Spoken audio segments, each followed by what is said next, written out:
This is Vice News Tonight. I'm Krishna Andavolu. How did this happen so fast, and why didn't we see it coming? That's what I've been wondering all day, watching the horrifying videos coming out of Afghanistan. And I'm not alone. Afghan leaders are blaming President Ashraf Ghani, who fled yesterday without warning the public or the rest of the government. Officials say Ghani made the country's problems worse by refusing for months to work with the Taliban to create a path for a peaceful transition of power. The acting defense minister tweeted that Ghani and his cohorts tied our hands from behind and sold the country. In the U.S., President Biden blamed, and I can't believe I'm saying this, the Afghan military. We gave them every chance to determine their own future. We could not provide them was the will to fight for that future. But our own Ben Solomon was just in Afghanistan and says the failure to stop the Taliban had nothing to do with a lack of will. He joined me earlier today to talk about what he saw. Ben, thank you for joining us, and happy to see that you're back in the United States safely. I understand that you were in Kandahar in southern Afghanistan, that you were able to leave with the Afghan military as they were throwing down their weapons effectively on a cargo plane out of the city. What was that like? So in the end, our experience in Kandahar was a problem because we got caught there. We got stranded. When we flew in on a commercial flight, the expectation was it'd take a few weeks, even when the fighting started to really get serious, we'd be able to kind of get out. What we didn't expect and we didn't foresee was that these soldiers would just so quickly give up the city. When it did happen, the airlines all shut down flights. The UN evacuation flights also shut down. Everything was shutting down. And when that was happening, we started to kind of worry what we were going to do. By the end, we found ourselves with one of the most elite units in the country called the 03 unit. They are CIA trained, American funded. These guys spent 20 years becoming the go-to military force that America relies upon in their stead. The U.S. never lets access to them, but in this case, it was so desperate that we just kind of found ourselves with them and protected with them. They were the ones preparing for what was going to be the last stand against the Taliban. They set up a front position right next to the airport, surrounded the area, kind of made a perimeter. And they said, this is it, we only have about 1,000 soldiers. The Taliban probably has a couple thousand, but we're going to fight all night. We're going to do everything we can. And we were getting ready for what was going to be one of the most harrowing, hairy nights of our lives. And just when the sun was about to go down, they announced that they had come to a truce. And the military commanders up top and the higher up in the military had decided to stand down, have their soldiers put down their weapons, give up all of their heavy gear, their Humvees, their artillery, all of their bigger weapons. They literally just left the cars running and went to the airfield, and the Taliban agreed to give a truce and let these planes fly in and fly everyone out. So in the middle of the night, about 2 a.m., 6 carrier planes filled with just hundreds of military soldiers each. It was just a really intense scene of hundreds of people kind of packing in and trying to climb onto these. You see them now happening in Kabul, but then it was surprising to see these military units, basically like fighting for their lives to get out of there. And it was a really harrowing scene. Seeing in the distance, we could see the shots in the air of tracers, which were the Taliban shooting in the air and celebrating. And we could get the sense that, this was a bittersweet moment, because although they didn't have to fight and lose their lives, this was how the war was kind of faring for them, which is they were losing. I think the story that people in Washington might be trying to tell is that the Afghan military forces had the resources they need, they just lacked the will to fight. From what you've seen and how it went down, what do you make of that?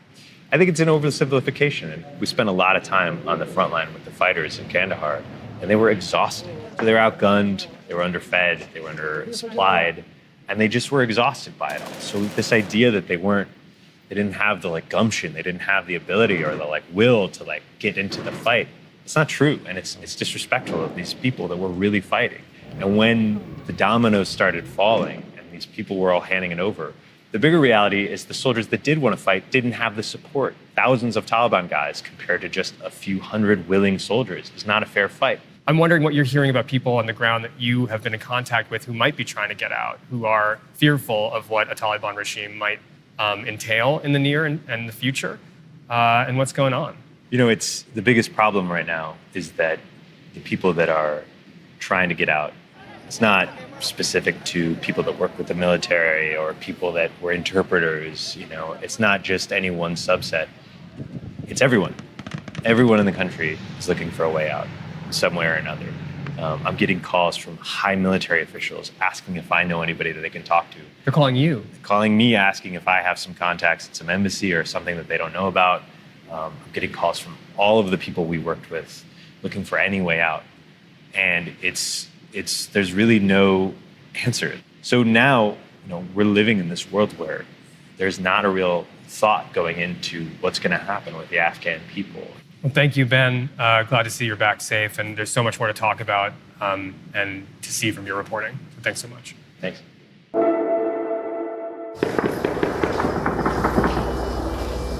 We can hear around gunfirings. There is no one on the road, in the streets. We can only hear a gunfiring. There were some armed men came to our block parking. They were screaming and shooting on the air. My family and my neighbor's family were screaming and crying for this. As the Taliban advanced across Afghanistan, our reporters reached out to friends and contacts to find out how they were. These are the messages we got back. Hello. Since last 2 weeks, especially last 3-4 days that we got information that Taliban will capture the capital, I lost myself. We can't tell you their names because they're afraid for their lives, but we will keep bringing you their voices this week. I don't have sleep. I cannot eat anything, and I am afraid of that. They will come to my home and kill me. Because I am a female activist, and now there will be no right for women. And I have a family. Yesterday, when I heard the Taliban enter to the Kabul, I just shocked. It was the hardest and the very worst condition that I have ever experienced. And I want that Americans know that our life is in danger. The US government loves to say, we don't negotiate with terrorists. But for the last few days, US military officials have been meeting in Doha trying to work out a deal with the Taliban that would protect Afghan civilians. Seb Walker is in Qatar tonight to get a sense of how the talks are going and if they're going to be able to save any lives. Seb, what are you hearing? Well, Christian, we are hearing those reports that you're probably referring to, that there was a conversation over the weekend with a senior US commander here from the US military's Central Command, which is located here in Qatar, and officials from the Taliban, representatives from the Taliban sitting down with the US military for a conversation about the unfolding situation on the ground. I mean, this is something which obviously we don't have access to. It's all happening behind closed doors. But one thing that I am hearing is that the US doesn't have a great deal of leverage left in this situation now that there's been this lightning advance with cities falling and finally Kabul falling to the Taliban fighters as well. There's not a lot of bargaining that the US can do in a situation like this. And it seems like the message was kind of along the lines of what we heard from President Biden earlier today. Basically, that the US will defend itself if there's any attack, and there should be, an evacuation allowed of American personnel and other civilians. But at this point, there's not really a huge amount of pressure that the US can bring to bear on the Taliban just because of what we've seen unfolding on the ground.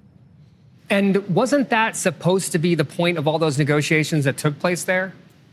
The nature of how things have collapsed in Afghanistan, everyone's very surprised. I've been speaking with officials who are also kind of astonished at what they're seeing unfolding. But I think one of the main points that they would make here is that the Americans gave a timeline for this, and that was something that they think was a strategic mistake. And I'm hearing that from various parties that, you know, if you have a ticking clock down to the moment where you've said you're going to withdraw your forces, then really the Taliban has the advantage of being able to just wait it out. The famous expression is that from the Taliban side, you know, you have the watches and we have the time. They have the time to wait, and that's how it's unfolded. And I think what I'm hearing here on the ground is that for the Afghan partners, for the US partners in Kabul, the Afghan government, there was an expectation that President Biden would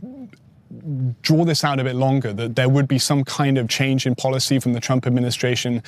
That was a surprise to them. There was a moment where they thought with a new president, things are going to be halted. There's going to be some kind of reassessment. And they were pretty surprised by all accounts of the way that this policy continued. Thanks for that, Seb. Hind Hassan has been reporting on Afghanistan over the past year. This spring, she and her team snuck into Taliban-controlled territory, putting their safety in the hands of the Taliban themselves. While there, she saw firsthand how the Islamist group runs a government and doles out justice. There's little due process in these Sharia courts. Disputes here are settled by mobile justice, and in some cases, Taliban commanders who have the autonomy to carry out punishments how they see fit.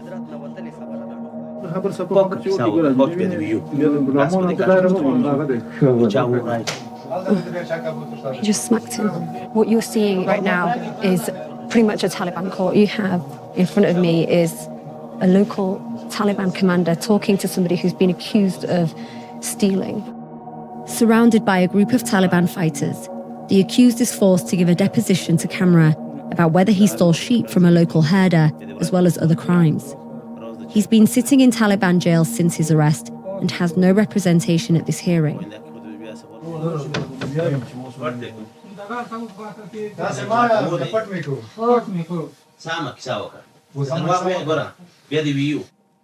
بدون د نور څومره غلې کړی ته نمیدی کړي کتر باندې ثابت شو باندې ثابت شو لاس مې باندې وځه خاطر په دوه باندې منکر وي اړیزه چا در باندې وکړه د وری چک تندرای څلور ورځې باندې هم په باندې خونه کې خو کې دی ورای په لاس ورکو ورامي په لاس ورکو راز د چای په شو کو دی وری پاکي خورني خو پوینده کې خود بیا څه غول نه خوري نه دا څه بیا کو بیا نه واندا اشتباه بیا نه صحیح شو کنه